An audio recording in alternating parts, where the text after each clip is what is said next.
Well, it is episode 62 of Stick to Hockey Live. Jason Martinez, Anthony DeMarco is an off-season edition of Stick to Hockey Live. Wow, it feels weird that it's the off-season, doesn't it, for the Flyers? Yeah, especially after the playoffs last night. Pretty eventful night. You have Oh, Alex man. Lyon making his playoff debut. You have Edmonton blowing a 2-goal lead with less than 2 minutes to go. It's it's pretty weird that you have the Flyers where they are at dealing with their search for the president of hockey ops, and then on the other side of the coin, you have half the league playing for the richest prize, in my opinion, that professional sports has to offer. So yeah, a very different spot where the Flyers are in right now compared to some of the other teams. Yeah, as their season ends, the best part of the season began. The first round is so unbelievable. Edmonton being Edmonton, not hanging on to that lead, losing in overtime. And that series last year between LA and Edmonton was a bloodbath. And I wouldn't be surprised if LA got through them. I really wouldn't, because I don't trust Edmonton's goaltending, and I don't know that they're built for playoff hockey. We'll see.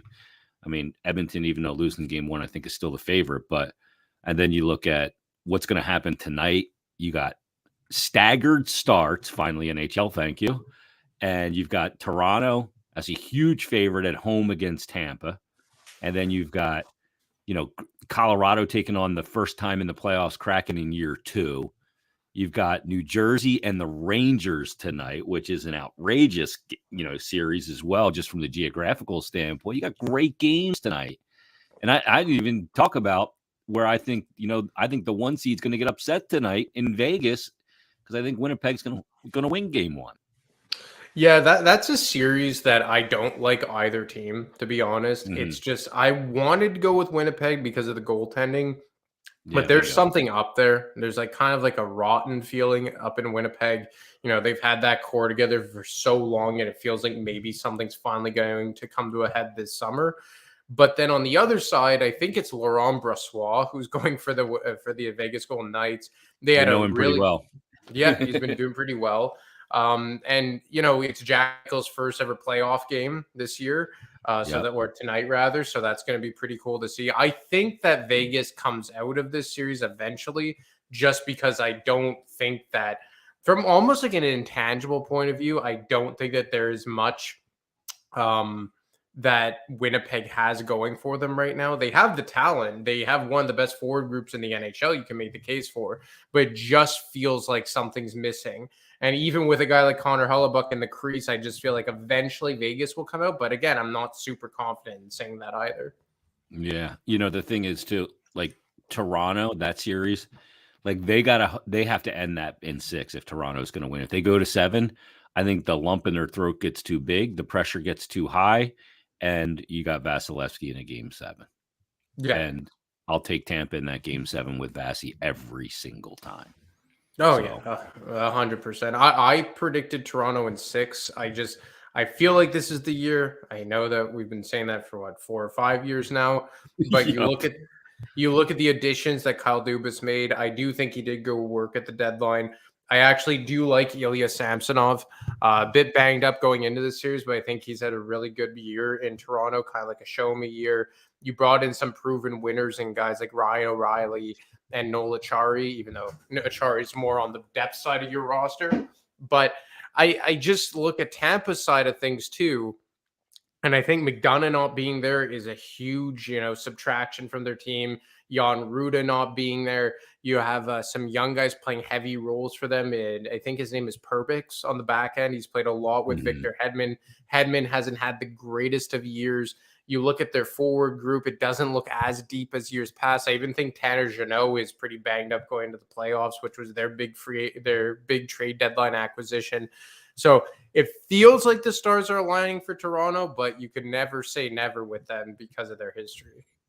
Yeah, it'll be fascinating tonight once again. And this whole first round, I think, is it's so much fun. You just never know what's going to happen. And half the field just gets whacked in half, and so many good teams go home within 2 weeks. It's crazy. So, one of the things too, Ant, with the playoffs starting, and one of the things we heard from exit day quite a bit from the players for the Flyers was that they're not that far off. You know, they hear the term rebuild, and I talked to 16 of the players on Friday, and one thing that they all consistently said was, and maybe this is just the player mentality, is I don't think we're that far off. You know, it doesn't feel like we're as far away as people think. You know, this 3 to 5 year rebuild. They hear rebuild, and I think that scares players, but they can't go into a mentality of off-season training for season thinking, well, the games next year won't matter. So I think that's a little bit of just human nature, them saying that, but they clearly need to upgrade in a lot of areas. And I know that a lot of the young players stepped up, and that was cited quite a bit by everybody from Couturier and Atkinson to Carter Hart and everybody else, but they still need more.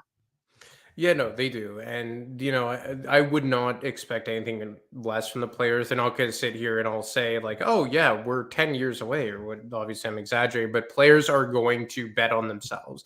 And a lot of these guys individually, and Torts alluded to it yesterday, the younger guys did take major strides this year. Like, you look at Owen Tippett, you look at Noah Cates, you look at Morgan Frost, you look at Carter Hart. I know that he's proved in the past, but that's a major bounce back year, winning the team MVP. You look at some of the defensemen, Cam York specifically. Like, I think that there are a lot of reasons why those kids would be saying that. And it's not hot air. Like, they probably do feel that way. But you are still missing some major, major pieces. And, going in next year, Tortorella kind of brought it up. There's kind of like an uncertainty as to what that defense could look like. Like, it seems like Ivan Provorov is a big time favorite to get moved. I know that they're not going to give him away from 10 pennies on the dollar. I don't think he's a guy that they feel like they have to get out absolutely, but he's definitely a name that they're going to listen on. And I feel like Ivan Provorov would welcome a change as well.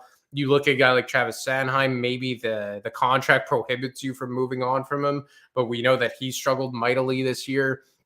To me, like, everyone is kind of up for grabs aside from a guy like Cam York. And I mean, maybe Ristolainen too, just because of the role he plays. And if you're moving him, don't you have to go out and get the exact same type of guy? Not to say he's untouchable, but I don't think he's a guy that you could easily move on from because of the cost for replacement. And hell, whoever that replacement would be, right shot defensemen are hard to come by. But I do think that there's reasons for optimism. But to your point, they really do need a lot of heavy lifting here going forward. Yeah, and look, we'll see what happens on May 8th for the NHL draft lottery. It's going to be obviously a huge night.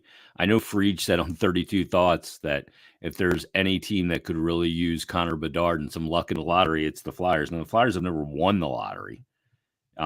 So they're due, but they have a 6.5% chance. I guess, what is it, 13.5 or 14% chance to land the top 2 pick. But the odds aren't great, but you never know. But I mean, geez, Connor Bedard can't end up in Anaheim, can he? I mean, that's not good for the league. I mean, the best team, but probably. I mean, like, what's the last superstar generational player that went out west, like right out of the gate? Like Doughty, like, and it was I don't know if you would call him generational. I mean, the only generational players I have are McDavid. I don't even have Matthews as generational. He's a superstar, but McDavid is generational. Crosby, Ovechkin. That I think we throw around that term generational too easily sometimes. Yeah, no, for sure. And even some people have said, I believe you had Craig Button on the show, and I think originally he said that he didn't think Bedard was generational, but now he puts him in that generational category just because of how good he is. And I mean, he's generational. I think he's generational too. I guess, like, if you're looking at from an NHL perspective, the best landing spot would probably be the Blackhawks. Just, original 6, all the negative attention that has been lurking around that team for the last 18 months or so, how in the dumpster they are. They've officially moved on from Taves and Kane. Like, I think that would be something that would really help the league.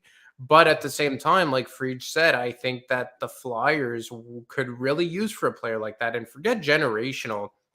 When's the last time the Flyers had a guy who would be like a top tier talent for numerous years? Like, I think Claude Giroux. Lindros. Yeah, Lindros. That's exactly. Yeah. Like I was going to go through Giroux briefly, Forsberg for a cup of coffee, Briere in the playoffs, maybe, but it's basically Lindros. Lindros was the last, and I think this is way before my time, but he was a face of the league at one point in the 90s. I think that's fair to say. One of the better best player on the planet for 3 years. Exactly. And I think that the Flyers have not had that, even in the Holmgren era or during the Holmgren era, where they were one of the better teams in the league and certainly in the Eastern Conference for that 6-7 year stretch or whatever it was. They never had one of the best players in the league. Like Richards wasn't that, Briere wasn't that, Gagne wasn't that, even Timonen, Carter wasn't.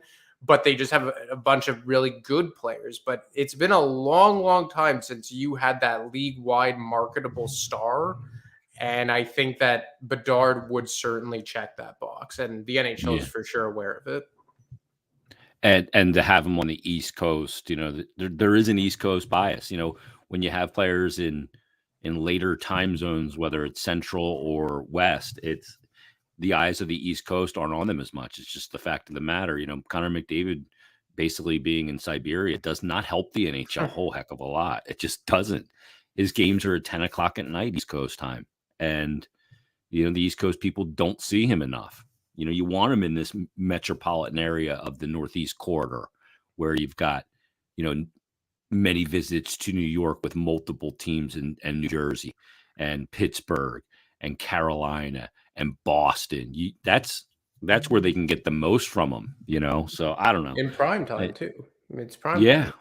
Yeah. I mean, it'd be so beneficial to have him here, but we'll see how the lottery ball plays out. I don't believe that the NHL would ever dare fix it because there's so much to lose if you did and it ever got found out.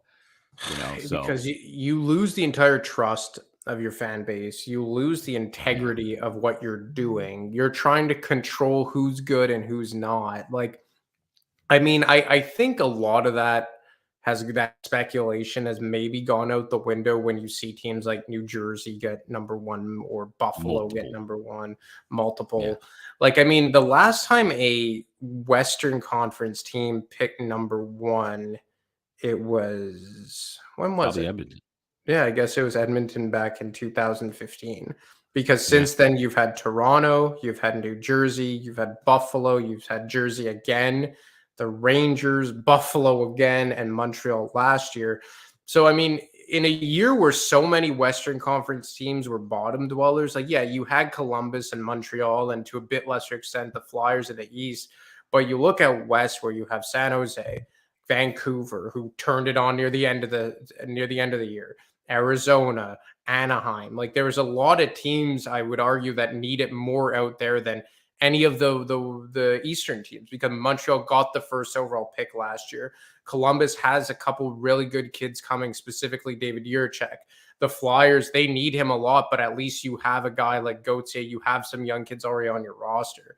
You look at some of these teams out west, and specifically Anaheim and I think San Jose, from a pure hockey perspective, probably needs him the most. Would you not say? Yeah, they do. Well, I mean, Anaheim does. I mean, they have Zegras and they have some players, but McTavish. They don't.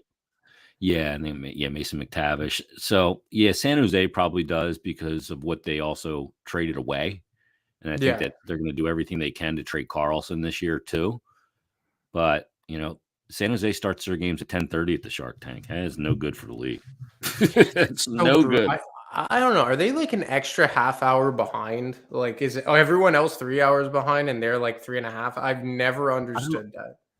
I never understood it either. And if I was commissioner of the league, I'd make it a rule that if you're playing an East Coast team, you cannot start your games at 10:30. If it's a weekend, you can't start later than 9. And if it's a local time, and if it's a weeknight game, you can't start any later than 10. You can't start at 10:30. It's just too fucking late.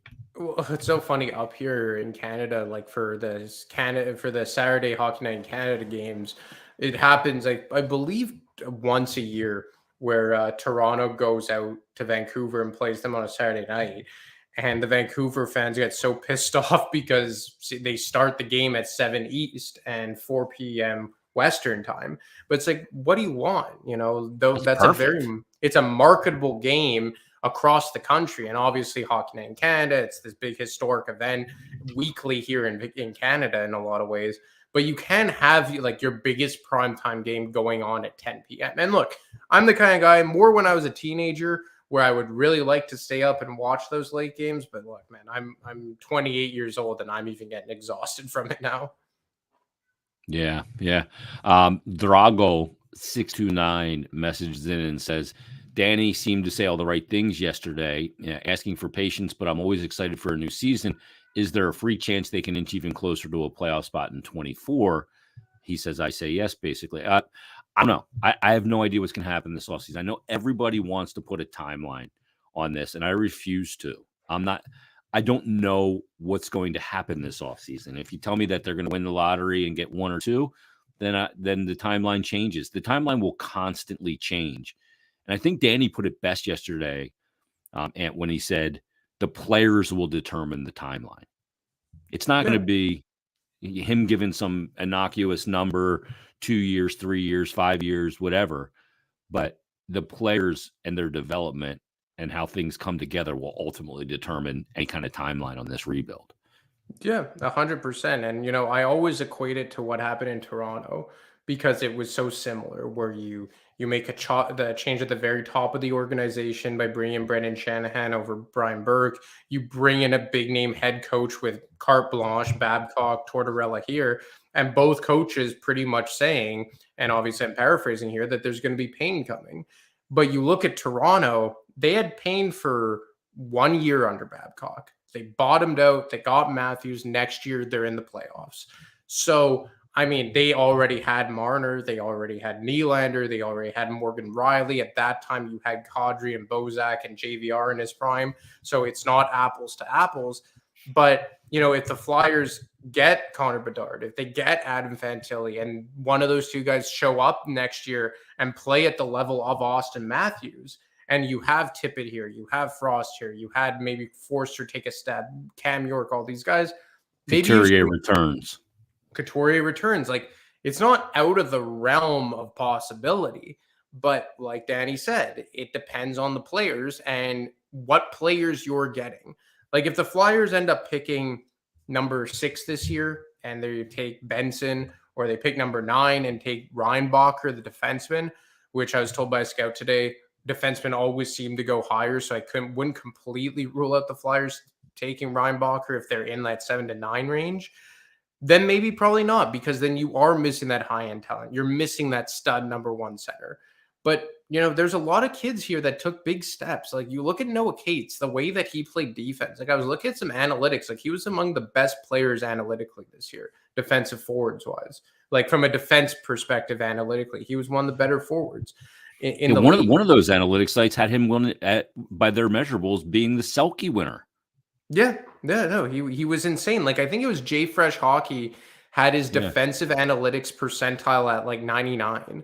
He was in the 99th percentile, like just completely out of this world. And especially impressive considering the fact that he was playing as a center for the first time in his career, based on my knowledge. I think he'd always been a left wing. So you look at what guys like maybe Denwyer, Forster, Brink, Adder, if they could take that next step forward. And then you're going to look to see if guys like Tippett and Frost, and is that a flash in the pan for them? Will Wade Allison come back? How good is Couturier going to be? So I agree. It's going to be on the players, but I think to answer Drago's question, it starts with who they get in the lottery, and then everything else will come afterwards. Yeah. I mean, I just ran the draft lottery simulator, and the second spin I got Flyers 1, Detroit 2, Anaheim, Columbus, Chicago 5, San Jose, Montreal, Arizona, Washington, St. Louis, top 10 right there. So, I mean, it's weird. I ran it on my phone earlier, and the first 2 times were the Flyers number 1 first. I'm like, what? That's the algorithm. That's the algorithm talking. It's the geographical algorithm. Yeah, it's coming into play. That's it. What'd you think of what Tort said yesterday? Because I thought he was on his game again, and not pulling any punches. He really went in on the accountability factor. He said, "My definition of accountability doesn't mesh with a lot of players' definition of accountability." I think I think where the rub is for Torts is we're accountable as a team, but it's them, not me, sometimes is the issue that he has with individual players. It's weird. I think it was about 2 weeks ago. I met up with an executive from another team here in Montreal, and we chatted for about 15 minutes. And he had previously worked with Torts with another team. Obviously, I'm not going to say which team, but I was talking about him, and he said, the first time I met him, I came down to the coach's room, and I was talking to some of the players, and I was scared the hell out of him, even as a fellow executive. Like, he intimidated me. But you get to know him and you realize how good of a guy he is on a personal level. And he said, for me, it's simple. If you don't like honesty, you're not going to like John Tortorella. And I think we saw that yesterday, is that this is a guy that, for right or for wrong, has zero filter. And he really tells the media more than most coaches would, which isn't a bad thing. He doesn't go into names. He doesn't drag players through the mud. Publicly, I would say actually on the contrary, he does that. But he's a guy that I think gets right in your face and doesn't pull punches. And he said as much yesterday that if he's going to call you out, he's going to call you out in front of everybody, and that it has to be a team-wide accountability thing. And look, I don't think it's a huge mystery, some of the players he was talking about. Case in point, Kevin Hayes. I think Kevin Hayes is one of those guys that needs to move on. Tony DeAngelo, I mean, I'm not really sure.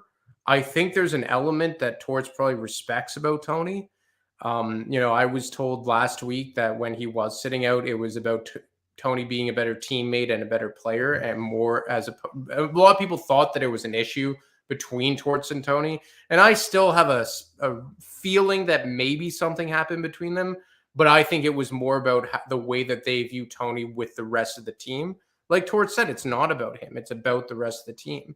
And maybe there are some other guys. Like, I wonder about a guy like Wade Allison. Like, where does he fall into this? Like, Danny brought it up unsolicited yesterday about how they're loaded at right wing. Like, maybe that's a guy that is a victim of that. To a lesser extent, Tanner Lazinski. Ivan Provorov. Like, Torts said one thing that made me think of Provorov right away.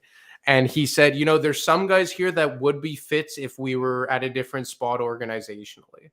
And that to me screamed Provorov, because I think that Torts really admires Provorov. That's what I've heard.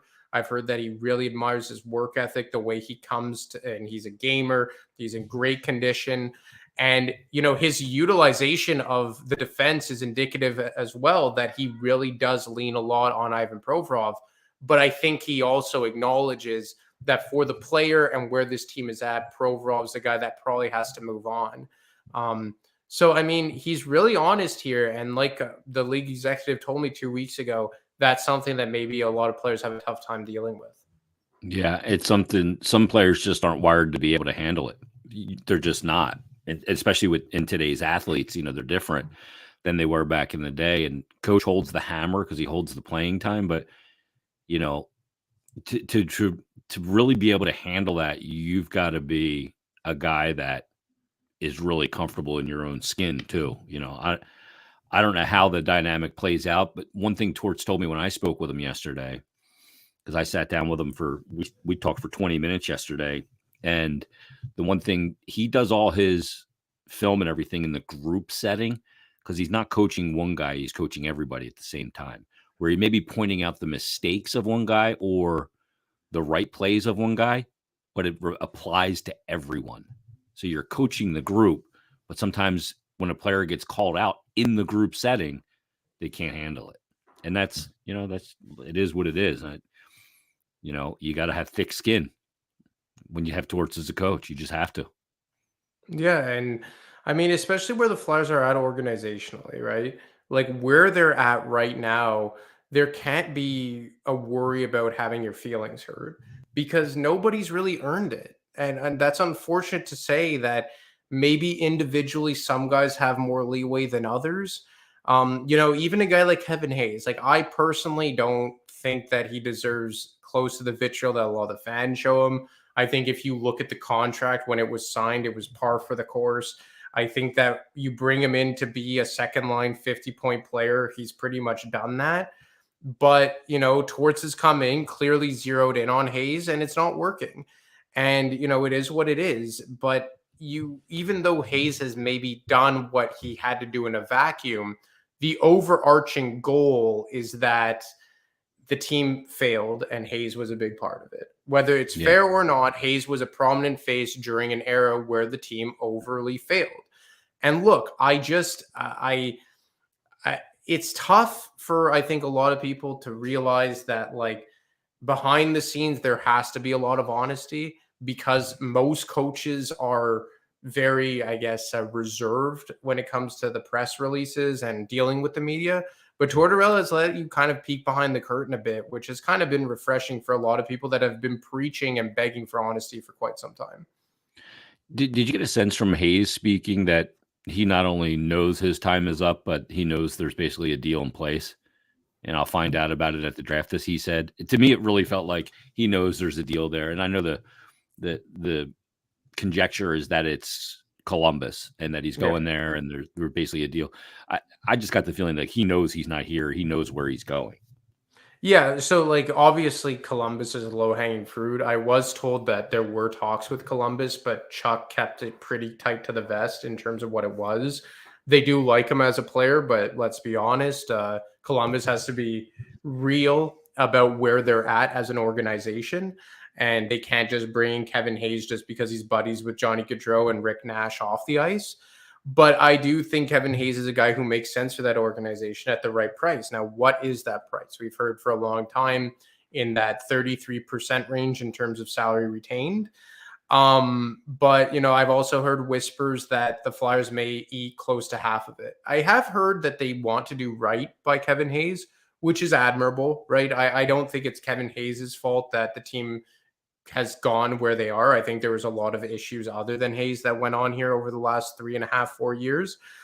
But at the same time, he's a guy that doesn't fit here anymore in any capacity, specifically under John Tortorella. So I think, pardon me, it is going to be Columbus when all is said and done. At this point, I think it's just about Danny trying to pick up the conversations where it was left off between the Jackets and Chuck. Yeah. What are you hearing on president of hockey operations? Ray Shiro's name is still out there quite a bit. Scott Mellanby is a guy that I think that they're very interested in as well. Makes sense. He's got a lot of experience in the front office, Montreal most recently. I guess he's with St. Louis right now. Yeah. But, what are you hearing about the president of hockey operations? So I have a story that I submitted earlier today, still not posted up. They'll cover this, but I'll kind of summarize it. Is that Ray Shero still is their guy, but it does feel like he wants to get back in a GM chair. It feels he wants to be like the decision maker. Exactly. President of hockey ops, you're not kind of in the weeds and doing the day-to-day stuff. And look, the Flyers, we know that Briere is your next GM, Tortorella is your coach for the foreseeable future, and Danny's going to have a lot of final say on hockey operations department. So I don't think Shero is going to be interested in this. I mean, I can't say with 100% certainty. Comcast is keeping this stuff very tight to the vest. But I've heard that, I do believe the Flyers have reached out. I can't say with 100% certainty, but I've gotten that sense based on those I've spoken to. I just don't know if Ray Shero wants this particular role because he wants a GM role. And with Calgary's position opening up, I wouldn't be shocked there. I know they started interviews this morning. There was a name that I was told that I haven't got 100% confirmation with that I can release yet. But I'm told that they had their first interview this morning. Mellanby is a name that I agree with you. I think that's the new favorite for the position. If in fact Ray Shero isn't interested, I think he's a guy that has loads of experience going back to Montreal where he served under Marc Bergevin. And then the other name I heard whispers of over the weekend was Cammi Granato, who's currently an assistant GM with Vancouver Canucks, previously a scout with the Seattle Kraken, obviously comes from a very storied and educated hockey family. Her brother is coaching the Buffalo Sabres. Her other brother, Tony Granato, used to be the assistant with Detroit and Pittsburgh. I think now he's in the NCAA, if I'm not mistaken. And obviously she's the wife of a longtime NHLer and ESPN analyst, Ray Ferraro. So I think that I'm not sure if she accepted the interview. Obviously, I think she's from Vancouver, if I'm not mistaken. So maybe she's comfy where she is. But and I have heard that there's another female that they are going to interview for the position. Again, I can't release the name yet, but yeah, it seems like they started today and they have at least 3 interviews lined up for this week. Wow. Yeah, we'll see how this plays out. You wonder if it's going to take a while, if they're waiting on somebody that is unavailable to be able to be spoken to just yet. We'll see how that plays out. But just make the right decision. It's got to be the right decision. No, it has to. It has to make Shiro be fits the it from a cultural standpoint for sure. But if he wants to be the GM, you don't want 2 guys that both want to be the GM kind of doing this. Can't move forward like that. One guy has to have the hammer, has to have the accountability of the position. Speaking of accountability. Awesome. And great stuff, man. It's the off season. Enjoy the playoffs tonight, man. We'll crank her up next week. Yeah, man. Take it easy. Enjoy tonight. All right, there he is, Anthony DeMarco. Give him a follow on Twitter at @DeMarco25, and make sure you also read his work on thefourthperiod.com. You can get all his great stuff there as well. Right now, though, it's the playoffs, which means we need to do a little something called Tone's Takes.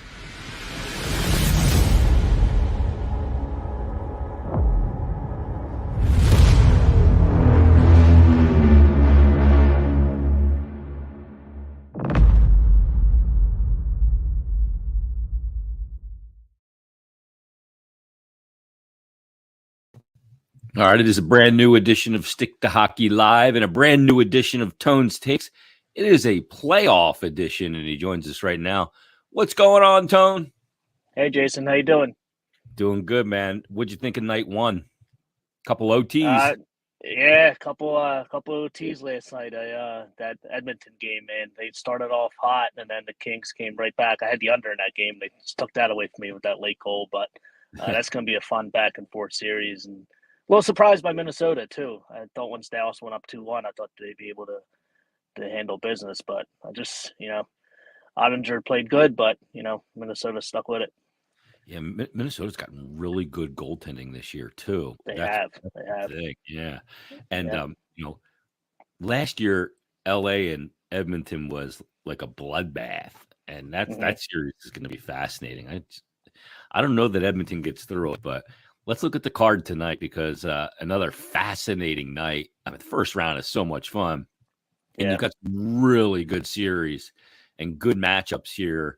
And I mean, Rangers, Devils, Lightning, Leafs, and Leafs a huge favorite. Now, Winnipeg is in Vegas, and Vegas the number 1 seed. I kind of like Winnipeg to win the game tonight, by the way. Kraken and Avalanche tonight. But let's start with that Toronto game because that's the center of the hockey universe. When you look at that game tonight, I know you got a first period play here. You looking for Toronto to get off to a quick jump in the game? Yeah, first period plus 160. It's this is do or die for Toronto. I don't know who's going to win this series. If I had to make a pick, I'd put it my predictions out on Twitter the other day. I do have Toronto in 7. I'm not betting that outcome, but I think they can get off to a fast start here. Tampa Bay has struggled on the road all season long, and they're under 500. It's a big statement game for the Leafs here to at least get off to a 1-0 lead. I can see in the first period, and a plus 160. This is I love this price, so I'm looking for a big game for Toronto. I think they're going to win the game tonight, but I don't feel like laying that juice on them. So go with the first period. It's odd because I like Toronto in the series if it doesn't go 7. If it goes 7, then I think that's when they get the big lump in their throat, and that's where Vasilevsky, you know how he is in those game 7s. Oh, yeah. He's in those situations, just been so good. True. Well, if Toronto's going to, get off to a good start, and if Toronto's going to be a team that really can get after, a team like the Tampa Bay Lightning, 2-time Cup champ, went to the final last year and lost to Colorado. Matthews has got to be the catalyst. He didn't have the same year this year that he had the year prior when he was a Hart winner, but he's got to be a catalyst, which means he's got to do one thing: shoot the biscuit. Yep, I'm going to take him over 4.5 shots on goal, plus 108. He had 14 shots in his 2 games against Tampa this year. He missed one of them. Bolts allow 32.5 shots per game on the road. So yeah, I'm looking for a big statement game from Matthews. It's make or break. It's do or die for them and him and this team, I think. So at least I think they're going to start off quick. Yeah, I mean, if Dubas could score a goal, you'd think he would too, because Yeah, it's too exactly. in a big way. Let's head to New Jersey, where they're hosting the Rangers, and this is such a great geographical matchup and a great hockey matchup too. You know, one team has got this goaltender in Igor Shesterkin, who was all world last year, and you know, like Matthews, he has just not been as dominant this year as he was. And when it comes to the Devils, for me, is are they going to be able to get the goaltending? Yep. So naturally, you're in agreement with me here. You're liking the over in this game. Yeah, I like the over. It slipped down to 5.5. I think it opened at 6.5, but I don't care where their line's going. At 5.5 at this price, 3 of the 4 meetings went over. With the 3 overs, there was 8 goals, 7 goals, and 7 goals scored. I don't think the Devils have the goaltending. I do think the Rangers are going to win the series. I like the Devils to win tonight, but I'm just going to go with the over just as a safer play. Both these teams love to run and gun, and I think it's going to be a wide open, fun series between these two. Wow, so you have New Jersey winning game 1 but losing the series. Yeah, I like them to win just for the emotional standpoint. Not being in the playoffs. I don't want to bet against them. Thought about taking the Rangers, but for that aspect, I'm going to hope that Devils win tonight and then go back with the Rangers in game 2 to respond. So. Yeah, it's interesting too, because the Devils last season finished with 63 standings points. And then this year, I mean, they just jump up into a Hall of the Pantheon. Teams like the Flyers last year, who finished with 61 points, 2 behind, they're not going to make that jump because they didn't have Heischer. They didn't have Jack Hughes, who just jumped into an all-world form. He was good before, but now he's disgusting. Let's go to the Cup champs, because Colorado's in action tonight. And, they're a team that's going to take on the Seattle Kraken in year 2, who gets into the playoffs. So this could feel like, borrowed money for Seattle, and a lot of pressure not on them because they're facing, an Avalanche team that won the Cup last year, although without Landeskog now. But the Avalanche, you got some sides on this you like that you have on Dimers? Yeah, I have a Dimers play out for this. I'm going with the Colorado team total over 3.5 tonight. I'm going to keep fading Seattle's goaltending. I've been doing it all year against good teams. Although they did hold Colorado in check all season. But I think the Avs offense is rolling towards the end of the year. So I'm going to go with that team total overplay tonight. And then for the series, I took Colorado minus 2.5 games at plus 180. I think they're going to sweep them, to be honest with you. But I'm going to go with that 2.5 games. Maybe Seattle will get one of the ones at home, maybe game 3 or 4. Yeah, I mean, that's the other thing, too. You look at Seattle, and, there may not be pressure because they're facing the Cup champs in their first ever playoff series in year 2, but you do have still what Vegas did in year 1. That's a little bit of a slight comparable. So people can get your stuff on dimers.com, Tone? Yep, dimers.com, and then Twitter or Daily Plays. Yep, at Tones Takes on Twitter as well. So some great plays tonight. Let's recap them real quick. Here we go. Toronto, first period, minus a half a goal at plus 160. Oh, value at personified. Matthews over 4.5 shots on goal at plus 108. The Ranger Devils game over 5.5 at minus 115. And then, as you said, your play on Colorado as well, minus 2.5. So we'll see if it all plays out, and we will talk to you, man. Enjoy the playoffs, Tone. Thanks, man. Best time of the year as a hockey fan. Whether Flyers are there or not, I still love it. Yeah. I miss it, but I'm still invested in it. So yeah, no doubt. Thanks for doing this, Tone. All right, thanks, Jason. Appreciate you having me. There he is. Tones Takes, another edition as night 2 of the Stanley Cup playoffs. First round continues tonight, and we've got some great games tonight. I mean, Rangers, Devils at 7. How about the staggered start time, too? Lightning, Leafs, Jets in Vegas to take on the Golden Knights. I like the Winnipeg Jets tonight, and that goaltending of Connor Hellebuck. And then Seattle in Colorado to take on the Cup champs. All right, that's going to put a wrap on this episode of Stick to Hockey Live. Everybody, enjoy your Tuesday. We'll talk to you next time on a brand new episode of Stick to Hockey.